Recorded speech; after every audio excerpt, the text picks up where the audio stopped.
This past weekend, MLS Next Pro, a third division pro soccer league here in North America, kicked off its second season.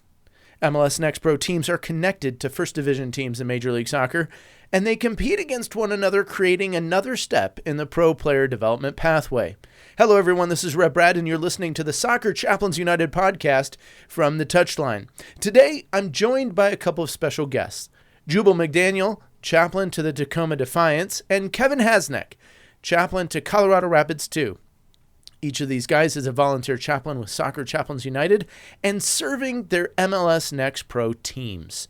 Today on the pod, we're going to take a look at the season starts that each team has had and preview what lies ahead for 2023 and this ever-evolving league. We'll also have our second head-to-head crosses with Rev, as these two face off for the first time. Should be fun. Stay tuned. The opening whistle blows right after this. He's found the space, and he's found the back of the net. Just a little off foot, thinking he's going to go far post. Not strong enough with his right hand. Whips that one in. Far post, almost made him ends, and they have. He has the hat-trick. The second in his career. The third of the night. The hat-trick hero. Talked about you're not going to be able to sustain that kind of pressure. To the corner, goes towards the near post, and you're the angle, and what a goal! What a goal! Today I want to welcome Jubal and Kevin to the podcast. They're volunteer chaplains with their teams and also with Soccer Chaplains United.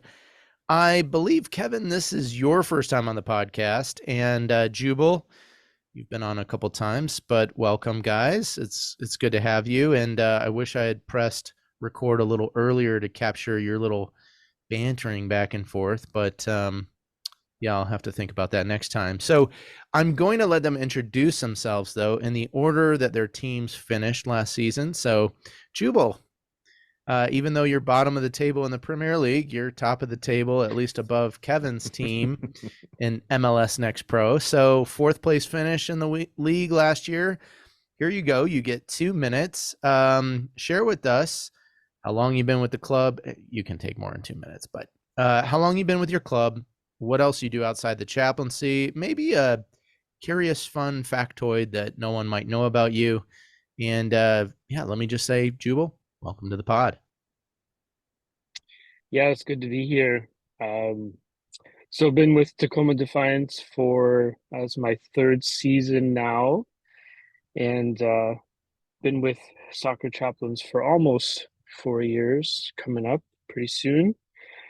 Outside of the chaplaincy, I work in youth athletics for a local private Christian school. I've been doing that for about 5 years. And then I also run a nonprofit called Northwest Football Ministries, where we give kids access to the game of soccer and also introduce them to Jesus. We've been doing that for 10, 11 years now. Started from the ground up. I have a wife and 4 kids, so it keeps me young, very active. They're starting to play sports now, which is really fun. My wife and I will be celebrating 12 years in May. We're pretty excited about that. And yeah, as far as a fun factoid, pulling one out of the hat here, Girls Just Want to Have Fun is probably one of my favorite songs of all time. So that's one of my jams.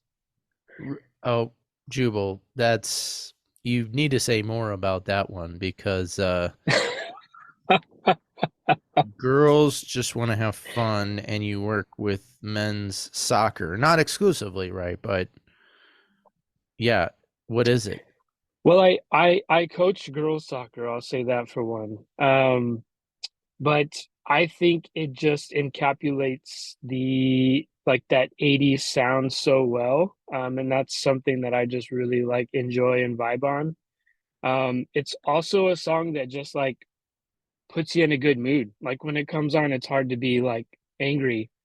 It's just a really, really fun song to kind of throw on, and it goes with almost any scenario. So I will have to share this with my wife and my 4 daughters, because Dad usually gets angry at something, and maybe this is the antidote. They just pop that song on and I'm like, I'm helpless. What can I do about it? Oh, man. Well, Jubal, thanks for sharing that with us. And thanks for sharing about the work you're doing. Great job with Tacoma Defiance. I actually have my Seattle mug, though. Most of you can't see it as we have faces for radio, not exactly for video. So, Kevin, let's flip over to you. Kevin, introduce yourself and welcome to the touchline today. Yeah, thanks for having me, guys.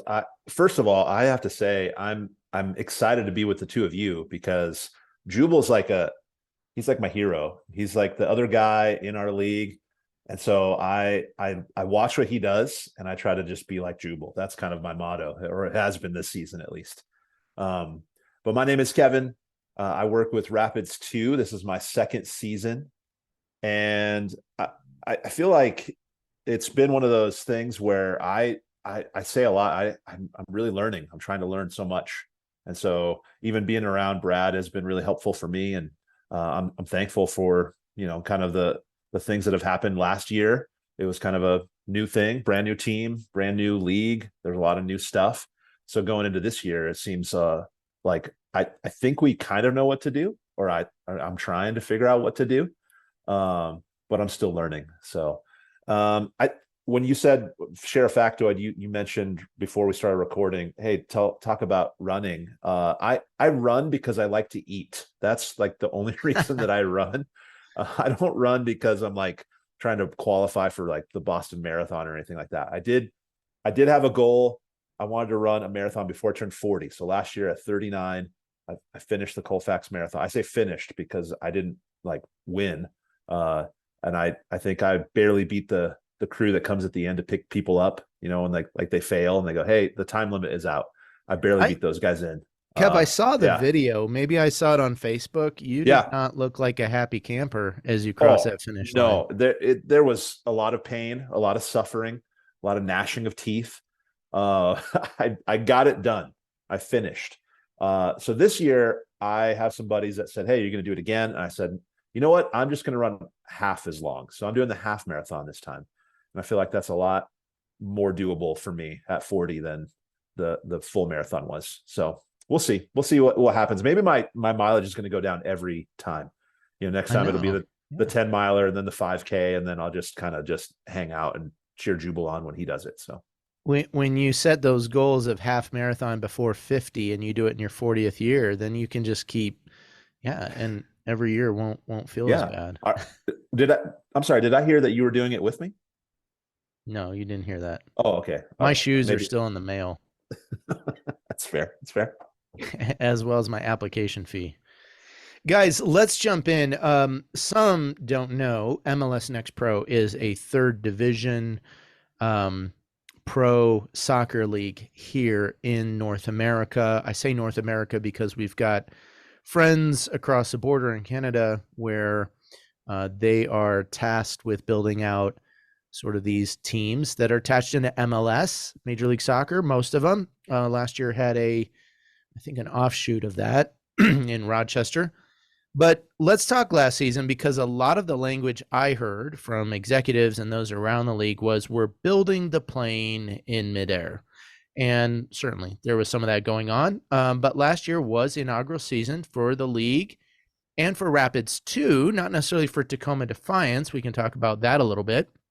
And maybe that is why, Jubal, you guys finished fourth in the standings and Rapids 2 finished 17th. But Jubal, the Defiance made the transition. They had played USL Championship, and previously, they brought in, it seems like, that level of experience, that USL Championship sort of second division pro here in the U.S., here in North America.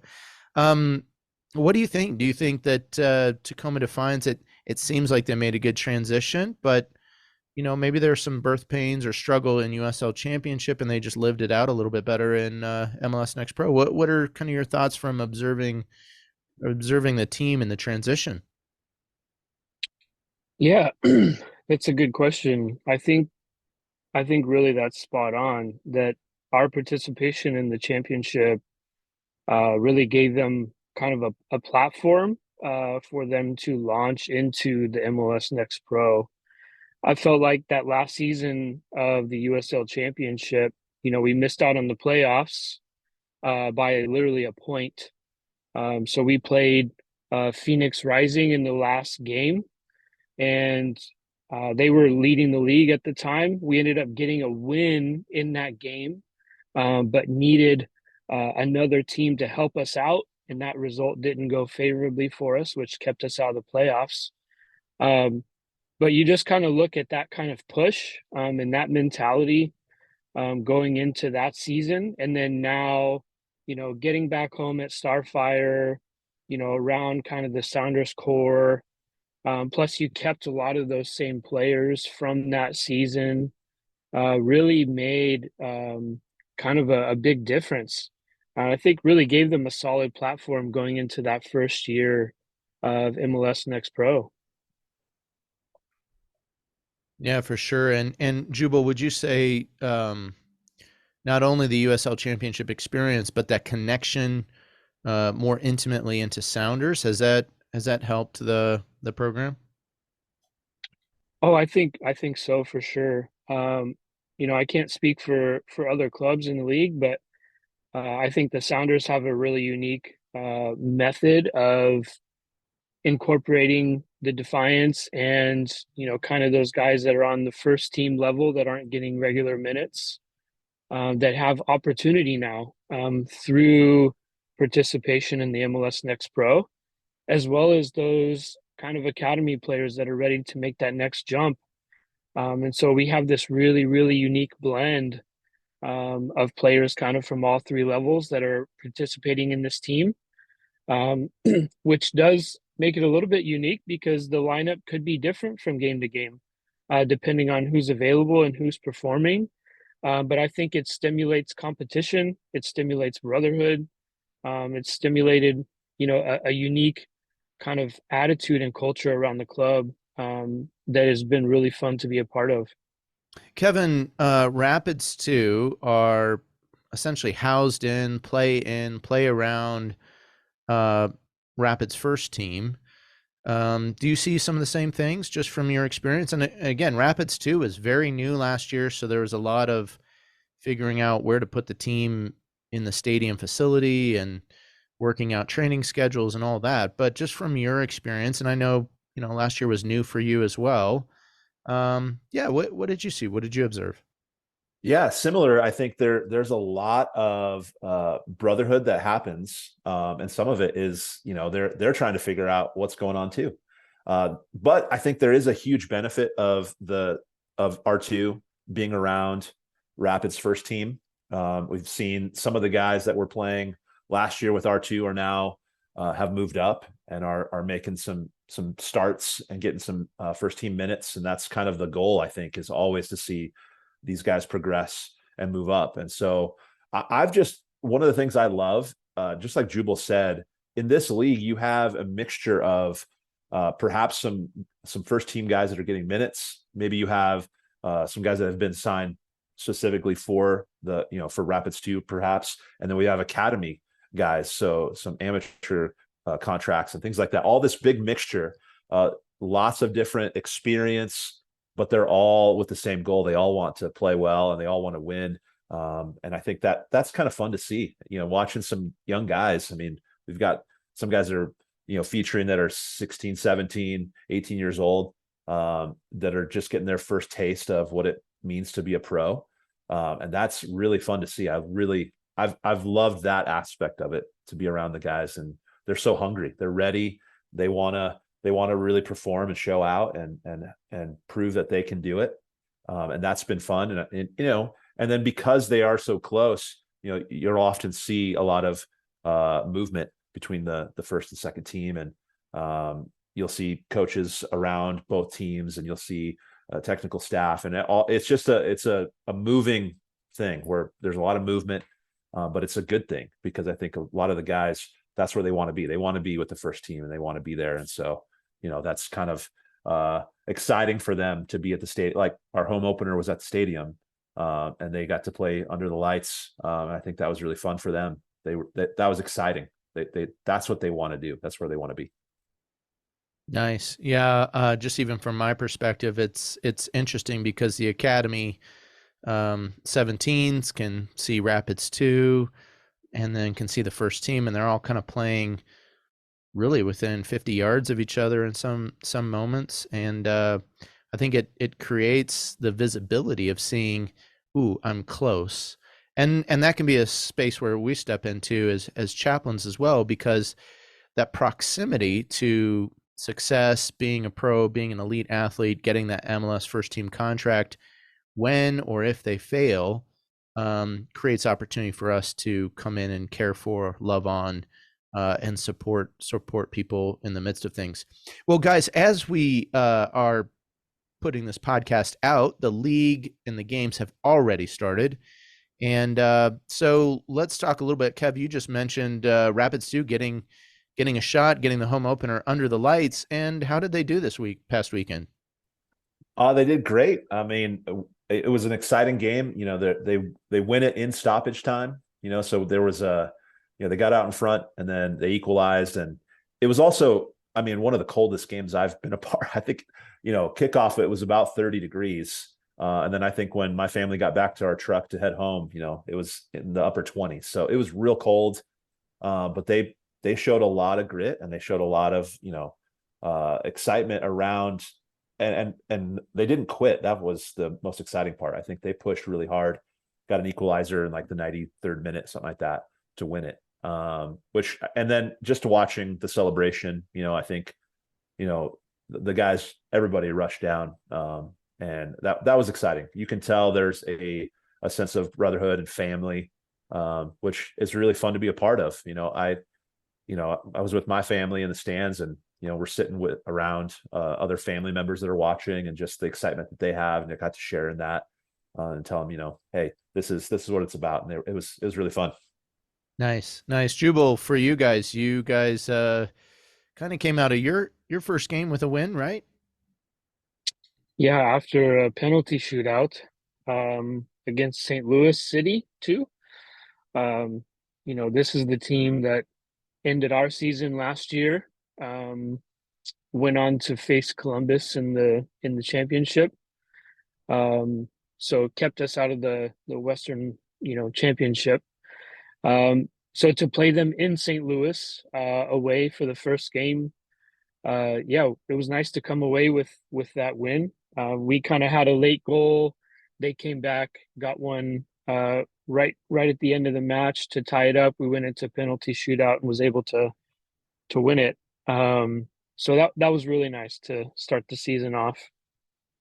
Yeah, a little bit of redemption, and St. Louis City is off to a hot start in MLS. So their 2 team is probably no joke as they implement and have desires and aspirations to follow what the first team's doing success-wise on the field. So kudos for your guys getting it done on the road. Yeah, as you mentioned, Jubal, as a standing sit, Tacoma's got 2 points, and you get a sort of like hockey, you kind of get that extra point if you win the penalty shootout. That's kind of unique to MLS Next Pro, and I've been around some of the folks that were decision makers or leaders, and the idea was, hey, if the game's tied after that injury time, we're going to go straight to PKs. And what an interesting thing, guys. Let's talk about this a little bit, because that's one of the unique aspects of the league. Is it's really geared toward development, and I think some of the league leaders were thinking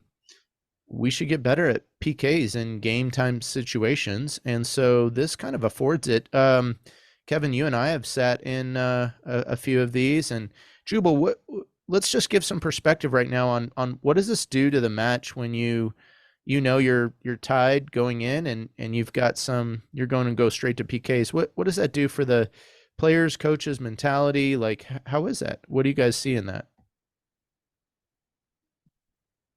Yeah. It is a little bit different. I think, the more common approach obviously is to play extra time. So I think from a development standpoint, you're trying to prepare physically for that extended match play.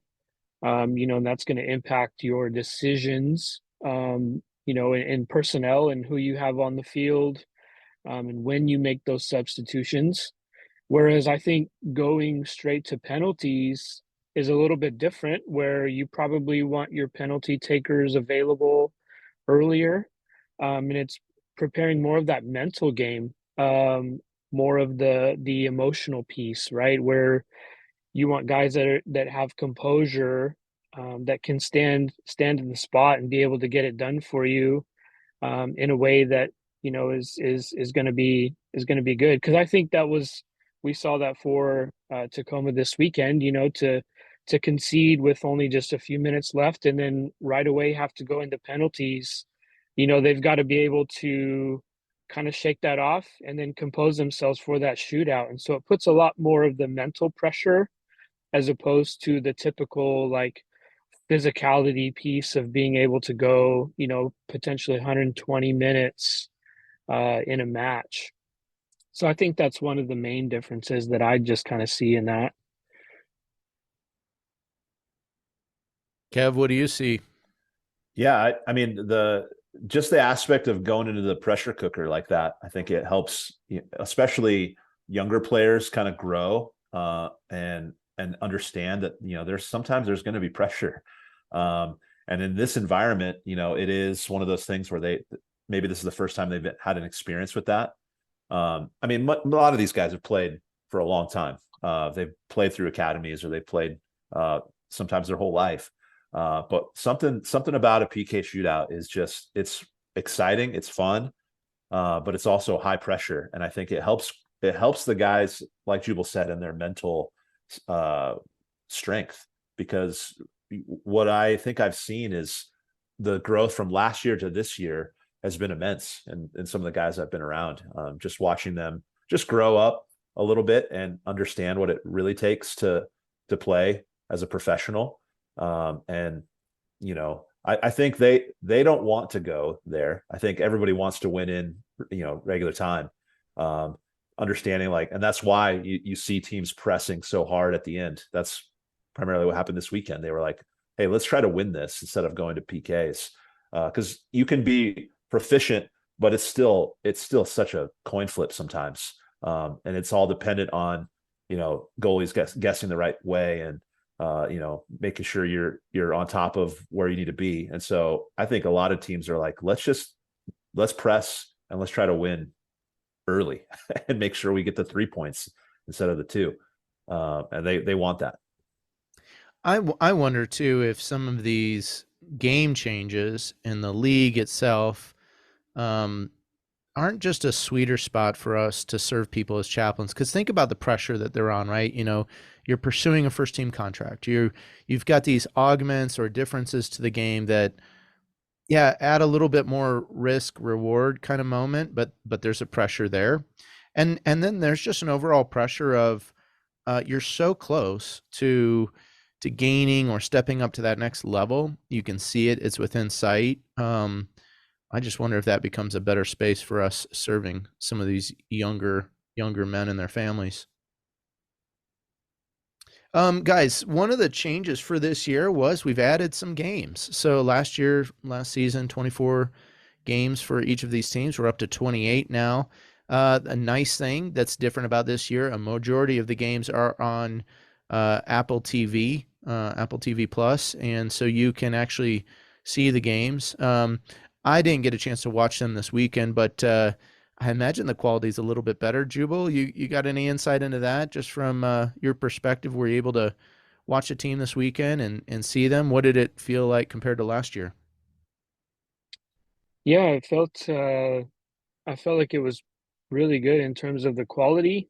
One of the changes that I noticed this year was that there's actual replays now, in terms of after an important play, whether it's a foul or, a goal scored, something like that, there's a replay. Didn't quite notice that with the online streaming through MLS Next Pro last year. The other thing that we kind of miss out though on this year is the full match replays. There was some of that last year that was kind of helpful. So if you missed or wanted to go back and watch, From what I heard, there's none of that with Apple TV this year, which could be a downfall, but it kind of is what it is. But overall, the quality's been great. The commentating was great. Um, couldn't be more happy. Nice. Kevin, you and I laughed a little bit because we would watch games last year and see the robotic camera that seemed to try to track with the ball, but it seemed to get lost from time to time. We missed out on a few goals because of that. But yeah, guys, talk a little bit, share a little bit, like how important is it to watch that away match, just in terms of caring for the people you care for? Yeah, I think it's important because, when you see those guys at training the next week, it's helpful to have, a picture of what happened, particularly like if a guy, wasn't featured, and he's down, there's an opportunity for you to say, hey, I saw this, or maybe they did play really well and you can talk with some sort of, knowledge of what happened. It's also helpful, like if a guy gets injured, we never want to see that happen, but if something does happen, you're abreast of the situation. So you're not waiting a full week to kind of catch up with them. If a guy hurts himself, you're able to maybe connect with him right away, text, and check in and say, hey, how are you doing? What can I help with? How can I serve you? So I think those are good. And then I think too, it's just, at least for me, the times that I did watch on the feed, it was rough. It was hard. But the times that I did, it also gave me kind of a sense of just how they, are they up? Are they down? You get a better picture through the course of the season if you're able to watch every single game, home or away. And then it also, I think, it's an opportunity to celebrate too. Like this is one, like when I said I'm trying to learn from Jubal, one of the things that he does really well is, he'll post who's starting, when the teams put out their information, he posts that. He'll post the man of the match. He'll post, winners, losers, that kind of stuff on his socials. And I think that's really helpful, to know that kind of stuff and to be abreast of that and to watch. And so I've tried really hard to do the same, to learn from Jubal and say, okay, where do I get this information? And a lot of times it's watching their socials and watching the match, just trying to check in. Plus I just love soccer. So, all levels of soccer, I love to watch it, and any excuse I can to sit down and watch a match is really fun for me. So yeah, I'll watch any game. You mentioned that, Kevin, all levels. And Jubal, I know, both of you guys have, families, younger children or young children, I would say. And what is it like ministering to these athletes, to the teams? And are there integration points where you invite them into your home or you're creating some hospitality space? What's that look like, Jubal? Yeah, that's a great question. I think too, just kind of tying that into the watching the games. It's something that my kids have become more aware of in terms of like the schedule and rhythm of the team. Even after the games, like, if my kids can't stay up, they'll ask me the next morning, like, did they win? Like what happened? They're interested to see that. And then as they've had opportunities to meet the players, talk with the players, then they look for them on TV, and they kind of, cheer them on and all that kind of stuff. And so it's nice to see them kind of gravitate towards these guys. And in a sense, we do have opportunities because we are younger and have families to be their second family. A lot of these guys are from different parts of the world, different parts of the country, and everyone at the club is all that they have. And so to have a place that they know they can go get a home cooked meal, they can kind of step out and just have a safe space to go to, because we've had guys come to our house for dinner, is really peaceful for them. In fact, one of the players during the off season spent some time back home in Africa, and he came back home or came back to the club this year, and he and his mom picked out some kind of native African clothing for my kids, and so they brought back stuff for my kids to wear. So they all have outfits now, and so we were able to send picture back and just kind of thank them. So there is kind of this relationship that builds, and it's very familial, and getting our kids involved and having them be a part. And I think it's more than just the soccer piece too. Like for me, I want my kids to know, like, this isn't just about soccer, but like this is ministry. And so whatever God imparts to them, maybe one day they grow up and they're chaplains too. And whatever they do, but they saw that in dad, they kind of saw that modeling. And so I hope that they're picking up on some of that, just as we attend games and they get involved and, help me put the team bags together and all that kind of stuff. They really enjoy that.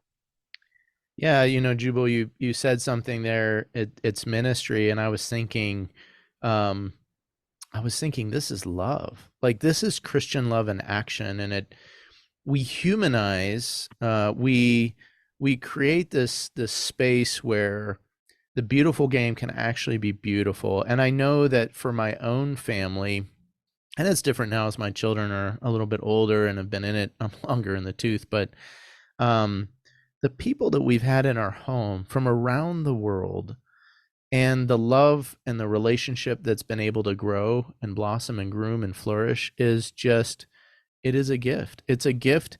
Like, I sometimes was thinking, oh, I'm offering a gift of my home, my hospitality, bread or food that we make, but their friendship, their lives intertwining with our lives truly has been a gift. Kevin, have you had similar experience, different experience? What's been your experience, even just in 1 year?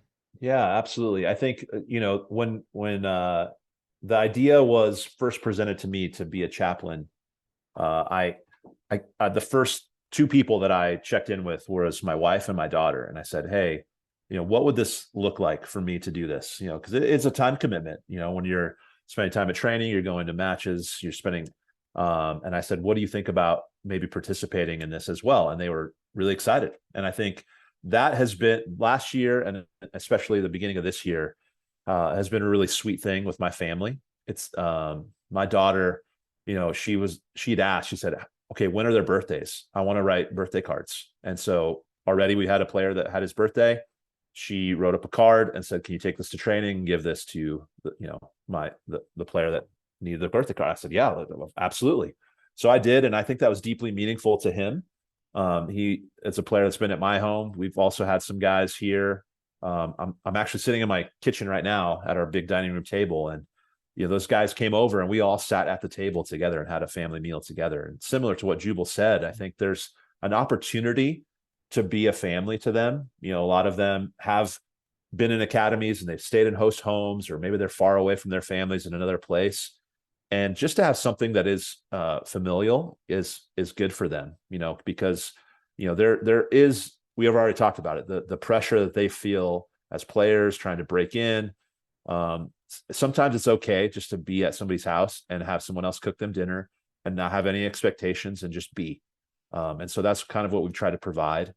And we also, as far as our family is concerned, I think we're not, hitting any like major numbers as far as like, thousands and thousands of people showing up at games.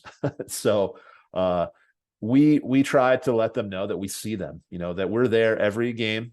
We were there, and we try to say hello, to let them know that we're for them. They sometimes will feel, hey, like am I just playing to an empty stadium every week? Yeah. Or does anybody see me? Does anyone care? Yeah. And so an opportunity for us as a family to say, yeah, we do see you. We do care for you. We're for you. We're fans. And I think that's a special thing. My wife, she's kind of taken it upon herself, when she goes, she is so good at noticing and saying, okay, that's a player's mom, or that's a player's dad, or that's a girlfriend. And she will seek them out and introduce herself and say, my name's Jen. well, my husband is the chaplain. Let me introduce you and connect. And she's a great connector. And so she's spending most of the time not really watching the game, but talking to families, talking to moms and dads, talking to girlfriends. And that's been a really fun thing too, because now there's an opportunity to minister to people, not just that are on the field between the lines, not just the technical staff, but then there's also all the other people that are connected. Families also need to know that, they're cared for. We have some players that, they know that I go and I'm there every week. They have my number now. So if, they're saying, hey, are you able to check in? Can you check in with him? Yeah, absolutely. I'm able to do that because we have a relationship. And it's partially because of my family and their ability to do that. My daughter, I mean, she loves to give out the high fives in between, halves, and she knows all their names and their birthdays now and, where they're from and everything about them, probably more than I do. So if I need information, I usually go to my daughter and say, hey, can you tell me, like, where did this guy play before? And she's like, oh, this guy came from this academy, or he came from this country and he's been here this long. And I'm like, you're great. So it's more of a team aspect for me, for sure. As you guys both talk and I see the smiles on your faces and the joy that you've experienced, not just yourselves in ministry, but incorporating and integrating family into it. A little side note is I often tell folks, because they ask, what's the time commitment? And I always say, 5 to 10 hours, because I'm just afraid that they're going to be like, I'm too busy. But what I love about both of you is you've said, and you've adopted this concept of, I'm just going to integrate life and what life is. And, that's not for everyone, but it's just fun because I've had a few chaplains who a few years down the road, and I hope you guys will say this to me one day too, are just like, Brad, thanks for, I love this opportunity because it engages more than just, sermon prep, right? Like if we're preaching for a message, kind of just involves us, and then we preach, and there's at least for me, it takes quite a bit of time to craft and prepare that, but it's very much not really done in community. It's just kind of on my own kind of thing. And so I love the integrative aspect of chaplaincy and work, and how this, blesses them, blesses my own family, blesses my own heart and soul. And usually it's never in the container of 5 to 10 hours. I might have to delete that out of the podcast for any chaplain candidates that are listening. But I love how you guys have gone above and beyond some of those minimums that we initially asked, and you've just let it permeate into your lives. Really appreciate that and see that as well. Guys, just want to ask you about a new rule that's in for this year. I don't know if you guys even know about this, but there's a new rule for MLS Next Pro, in that substitutions, you get 10 seconds. And if you don't leave the field, there's a 60-second kind of penalty box. The ongoing sub can't come on for 60 seconds and play resumes. So you almost play a man down for a minute. Does this change the game very much? What does this do? Does this quicken some of the delay tactics that have been employed? I kind of like MLS Next Pro. I think it's kind of a proving ground for new rule substitutions, which could probably be frustrating at one level. But what do you guys think of this new rule for this year? Yeah, I would say there's also a secondary rule that's somewhat similar, where if a player needs on-field care, they have to come off for 3 minutes. So I would say, in a sense, like, sometimes it feels a little bit like hockey. Like, you almost get these power plays at certain instances based on these circumstances. And you can kind of sense that from the energy that's on the field, in terms of how guys are, kind of pressing or pushing, however you want to call it. So that's interesting. But yeah, I would say it definitely has changed the attitude on the field, in terms of, the time wasting and kind of messing around and those sorts of things, which the rules were intended to do. So I think they're having the desired effect. I don't know what will be beyond that, like if that will become, move up into the MLS at some point or what. But yeah, it has definitely changed the game for sure, because you can tell when someone's injured, like they're not staying down for too long. Like they're really trying to pull themselves up by their bootstraps, and get moving, so they don't have to come off, um, because they don't want to lose that time. Yeah. Seems to add a little bit to the professionalism, maybe the honesty and integrity around the game, as it's perhaps designed to do. Kevin, talk a little bit. I've noticed too, or I'm aware that the playoff season coming in September. So the season stretch, because we've already begun, right? Like here late March, and we're going till late September. That's a big stretch of time. That's a little bit different than when you and I spoke, and you're like, hey, yeah, about how much of this season is going to be happening. And you, as a pastor leading a church, you've got some things, but yeah, talk about length of season. What's this? How does that fit into the other work that you're involved in and doing? Yeah, well, I mean, first of all, I think this league is trying to get closer and closer, I would guess, to what they're going to see at the next level. And so we're going to see them add more games, and it's going to probably, those calendars may not line up exactly, but they're pretty close, So yeah, this season, preseason was in February. We're starting here in March. We're going to, we're all hopeful that our teams make it all the way to the end and are playing in the championship. So yeah, it is a length of time, but I think, something that you've already touched on is, as chaplains who are also, I mean, my full-time job is a pastor, and that is my vocation. That's what I'm getting paid to do. I'm volunteering here.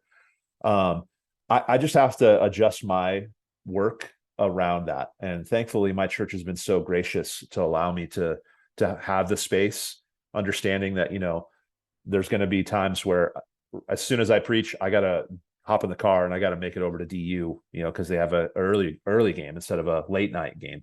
Or sometimes when they're playing, late night, there's not a very many Saturday games, but in those situations, like last year, they played after the first team and there was already a rain delay. And I don't think I left the stadium till almost 1 a.m. or something like that. And then I had to preach the next day. And so I'm just trying to figure out those rhythms for myself, but also understanding that these guys, it's a long season for them. Yeah. And so last year it was kind of like, as soon as the season was done, a lot of these guys left town, they were out, they wanted to go home. So I'm trying to figure out, okay, what's the rhythms that I can find space for them? Are those off days the best day to get with them? Is it international breaks? Is it like, when we're gonna, the middle of the summer, where there's some stretches there? I don't know. So we're still learning that. And then as far as like the length of season, I mean, some of these guys, they were still here because the first team is still playing. So they wanted to make those guys also available. So they're still training. They don't have games that they're participating in. As far as the Rapids, they missed out on the playoffs last year, but they were still practicing. I mean, they're still going and kind of waiting around and seeing what's happening. So Yeah. it is a unique thing for a lot of these guys in the space they find themselves in, because they ultimately want to be with the first team and they have to be available. So the shoulders of the season, the beginning and the end, they're like, they're participating with their team now, but they're also available maybe for call-ups to the first team. So they have to be ready for even longer, because I mean, MLS is going till December. Yeah. So they're September may be the end, but they're really around September, October, if the first team is still rolling into November, which is wild. I mean, that's a year-long thing that they're really committed to. Yeah, another layer, as you kind of mentioned it, another layer to what the athletes and folks have to face. So another point of support. Well, I've heard a little rumor that you guys might be getting together when Colorado takes on Tacoma. Is this true, guys? We've talked about it. I don't know if Jubal will have me. I'm more than excited for him to come here. I don't know if he'll have me when I go there, but we'll see. Jubal, you will do worse I at can disc golf confirm here. that the yeah, I'm gonna bring my mountain bike instead. Yeah, I can confirm that the rumors of bromance are true. So yeah, we've talked, and I would say too, to that point, like one of the other things that's interesting is, Kevin alluded to this earlier, that, us being kind of like the MLS Next Pro guys, there's also been some interesting, just kind of, I don't necessarily like, we're kind of rivals, but at the same time, like we've had players transfer to Colorado and been able to make handoffs with Kevin, and there's kind of like this unique kind of partnership, so to speak, that's forming between he and I, and learning from each other. I had an assignment for school recently and was able to interview Kevin and learn from him, because even though he is newer, like he's doing some things that I feel like I could learn from. So yeah, it's just really unique, and I'm hoping that we're able to make it work and be able to have like two MLS Next Pro chaplains together when our teams are here, and that just be a really cool, unique time. So Yeah, I'm excited about it because the reality is, I mean, as we're ministering to guys who are highly competitive, and there are rivalries that they want to beat certain teams and things like that. It's different for us in that there's a high level of collaboration where we're all on the same team theoretically, right? We obviously, I think we are we see this differently perhaps, where we say, hey, like anytime a guy leaves the Rapids and goes somewhere else, like we're doing our best to reach out to that chaplain to say, hey, here's this guy, would you be willing to meet with him, that kind of stuff. Or if someone's asking from somewhere else, they transfer in. We're working together, because that's my heart in this, is that when R2 and Tacoma face off, there might be radio silence for that week.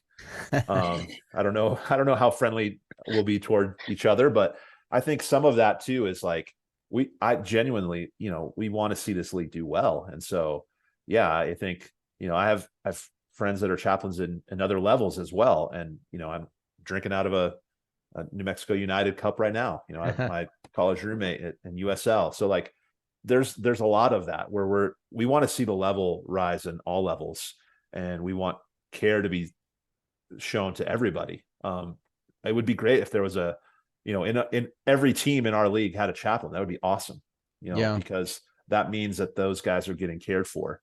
And so, I can't wait for Jubal to come. I'm gonna roll out the red carpet as best I can, and or the green carpet, or the burgundy carpet. The burgundy carpet, yeah. Well, not green for sure. Yeah, I'm not really a fan of green. Yeah, I bet. Well, guys, you know my heart and vision as well. A lot of the sports ministry groups that lead some of the other MLS teams they think they can do it all, and I disagree with them.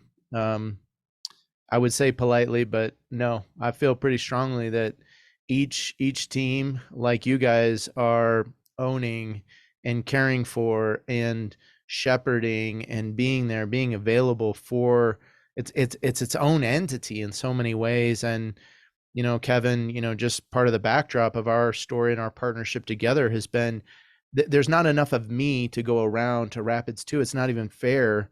And so my heart and I'm going to be pushing people and saying, look, you need to find two chaplains. You need to find that colleague, that's someone that can work with you. And so that's part of my work when I'm not with the team and doing other things is to try to find, and I'm hopeful that we'll get a Huntsville chaplain this year online, since our chaplain with Nashville SC is there. And I'm going to be pushing and telling, hey guys, this works really well when you share the load, when you share ministry and share the opportunity. So reinforcements are coming, guys. And I just appreciate you both being in and involved and loving on the people God's called you to. And I don't want to cause more division than may already exist, but it's time for Crosses with Rev. And so you guys are going to be doing head-to-head in a way, although you're going to be answering some different questions. And Jubal, I know you finished first last season, but right now Kevin is ahead in the standings since they had a legitimate win and not a penalty shootout win.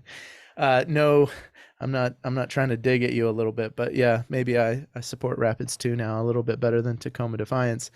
Although I do have a Defiance scarf there on the background. So, Kevin, I'm going to let you make the choice, kind of like American football. You can choose to go first, or you can defer and make Jubal go first. I don't know what you feel is an advantage, but let me describe the game to you guys. So essentially, I've factored out all these questions. You guys may have heard me play this game with some other chaplains or other guests on the pod before. I ask you two types of question. It's a either or it's a short answer. So I might say, do you like snow or do you like rain? You know, and it's a quick fire answer. You want to get through, answer as many as you can. That'll get you the points that you need. Currently, our point leader, Ben Dudley with the Portland Timbers, a chaplain. He's got 25 points. Yes, Jubal, I see your thumb down on that.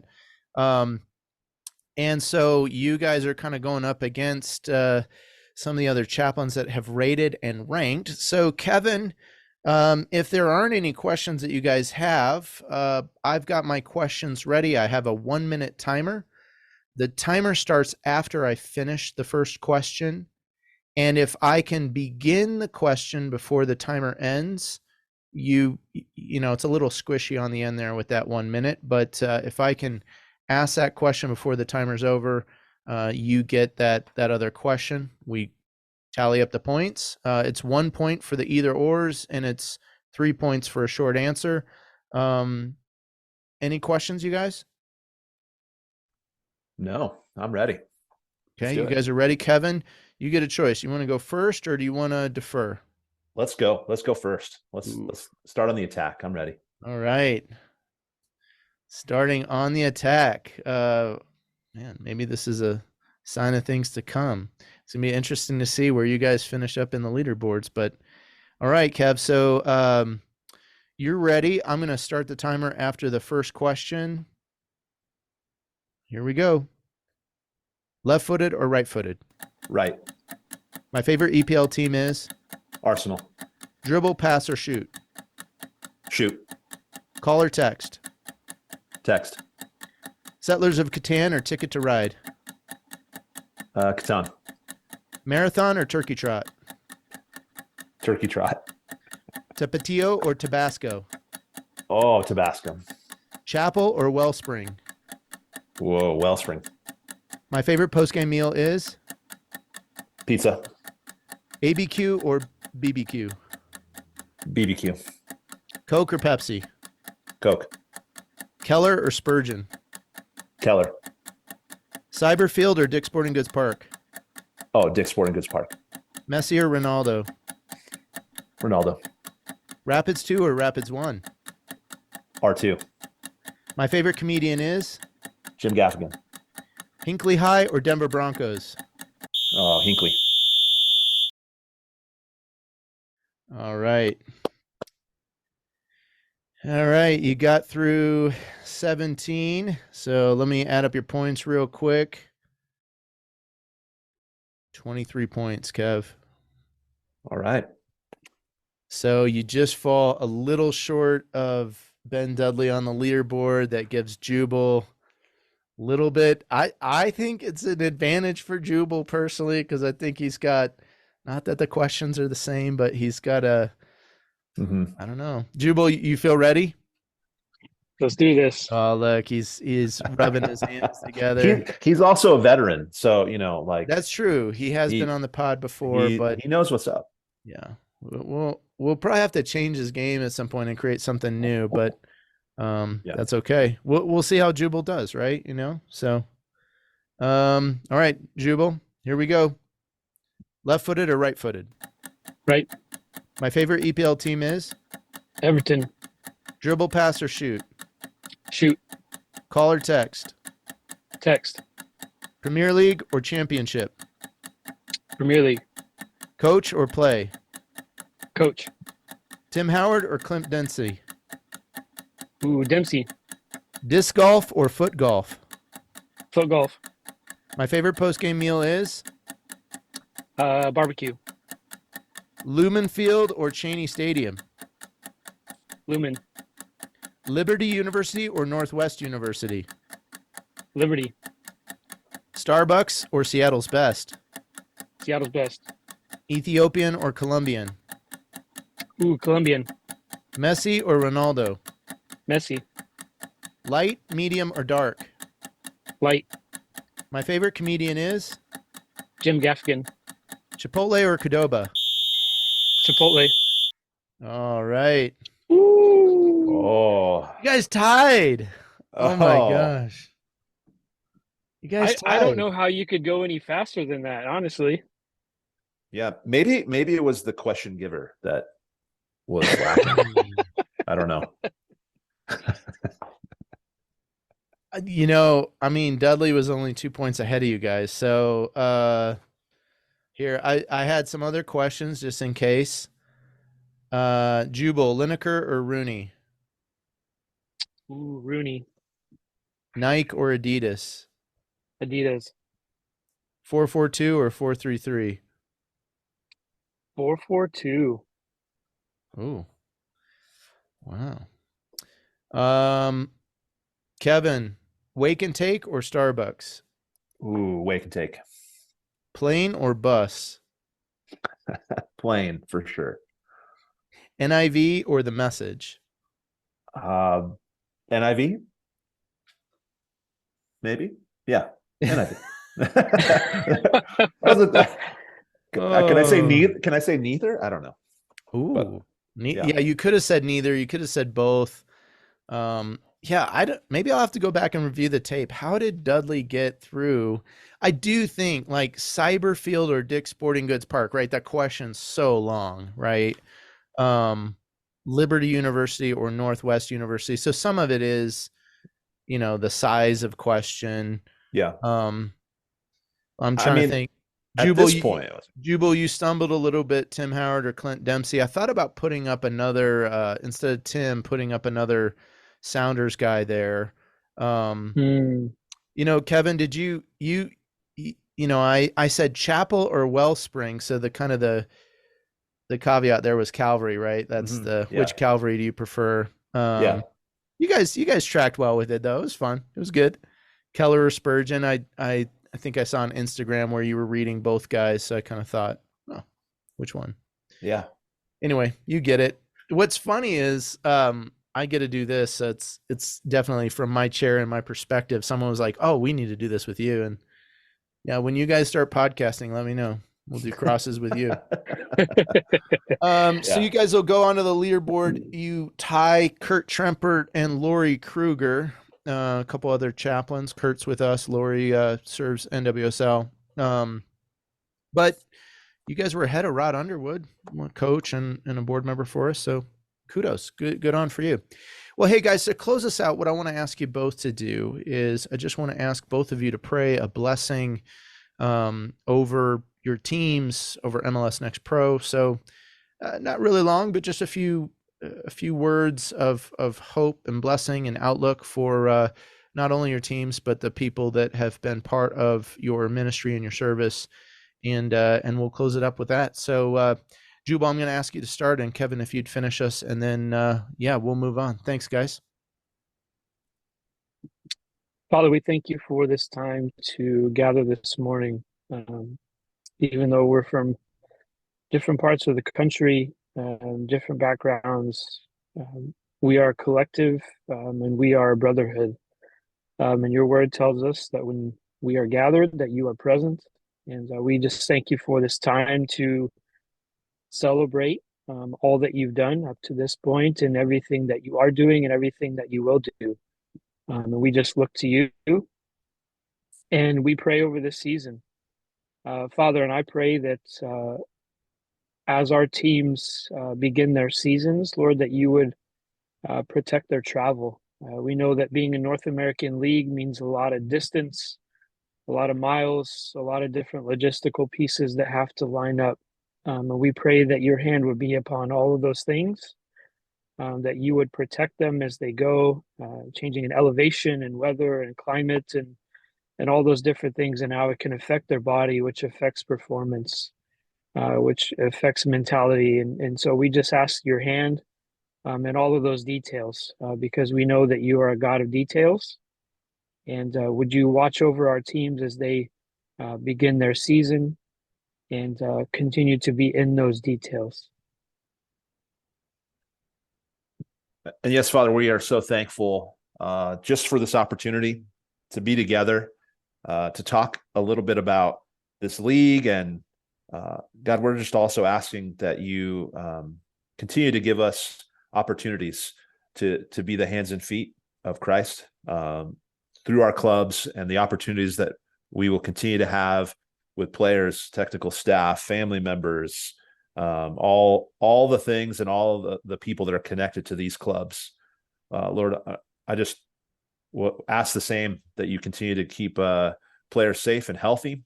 We're just praying for all the logistics and the things that can be strange in a new league, new rules, all those things that you continue just to make the pathway smooth. And Lord, I'm just also just asking just for continued opportunities for and chances to show what it means to be a part of a family.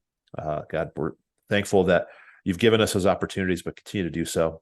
And Lord, we just pray. I'm praying right now that you add more chaplains to all levels of soccer. We're just asking that you bring in more chaplains into MLS Next Pro, but also into USL and MLS, collegiate, the NWSL. There's so many opportunities and teams that are without someone to be there to care and shepherd. We're praying right now that you continue to raise up and provide more, so that players of any level and at all across the country here in the United States and beyond are able to be have an opportunity to be with a chaplain, to be cared for really well. We love you. Amen. Amen. Amen. Amen. Thanks, Kevin. Thanks, Jubal. Thank you guys for joining today. Jubal, we forgot to add, we'll be praying that Everton doesn't go down too hard down to the championship level, but probably is going to happen. I don't know. Just got to be better than the worst, right? That's how it goes. All right. Well, hey, guys, this is Rev Brad with Rev Kev and Jubal McDaniel coming to you from the touchline.